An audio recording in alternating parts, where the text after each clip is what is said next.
வணக்கம். ஹாய். நான் Ravindar Chandrasekaran, Libra productions producer மற்றும் ஃபேட்மேன். யாரோ 10 பேர் அடிச்சு டான் ஆனவன்ல நான் அடிச்ச 10 பேருமே டான் தான். எனக்கு தானாவே பிஆர் இருக்கு. பிஆர் ஏனாவது கண்டஸ்டன்ட்ஸ் பொதுவா ஒரு ஷோக்குள்ள போனா கண்டஸ்டன்ட் ஃபேமிலி பார்ப்பாங்க.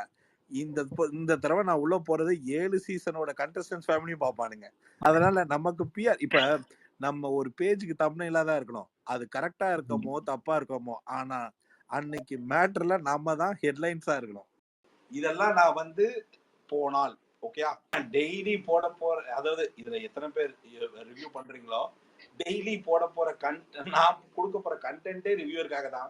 வேற யாருக்கு ஆக்சுவலா ஒருவேளை நான் உள்ள இருந்தால் நான் வந்து திங்க் பண்றதே உங்களை மட்டும் தானே. இப்ப இந்த இடத்துல நான் என்ன யோசிச்சிருப்பேன் அப்படின்றதுதான் யோசிப்பேன்.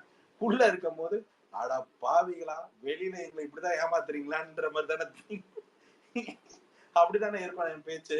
பேட்மேன் ரவீந்தர் பிக் பாஸ் வீட்டுக்குள்ளே போவாரா இல்லையான்னு சொல்லிட்டு அஃபிஷியலாக இன்னும் எந்த அப்டேட்டுமே வரல. பட் இவர் உள்ளுக்குள்ளே போகிறாருன்னு சொல்லிட்டு நிறைய பேர் எதிர்பார்த்துட்டு இருக்காங்க. அப்படி ஒரு வேளை உள்ளுக்குள்ளே போனால் பிஆர் எதுவுமே தேவையில்லை. நான் இதுக்கு முன்னாடி பண்ண ரிவ்யூவில் கண்டஸ்டன்ஸ் ஃபேமிலியாக இருக்கட்டும், கண்டஸ்டன்ஸாக இருக்கட்டும், பாதிக்கப்பட்டவங்க அவங்களே எனக்கு பிஆராக மாறுவாங்கன்னு சொல்லிட்டு அவர் சொல்லியிருக்காரு. அண்ட் அது மட்டும் இல்லாமல் இவர் பிக் பாஸ் வீட்டுக்குள்ளே போனால் ஃபுல்லாமே கண்டென்ட் தான். ஸோ எல்லாமே நான் கண்டென்ட் கொடுக்குறதுக்காண்டி தான் நான் யோசிப்பேன். சர்வைவலுக்காண்டி நான் மிச்சர் கேம்லாம் விளாட மாட்டேன்னு சொல்லியிருக்காரு.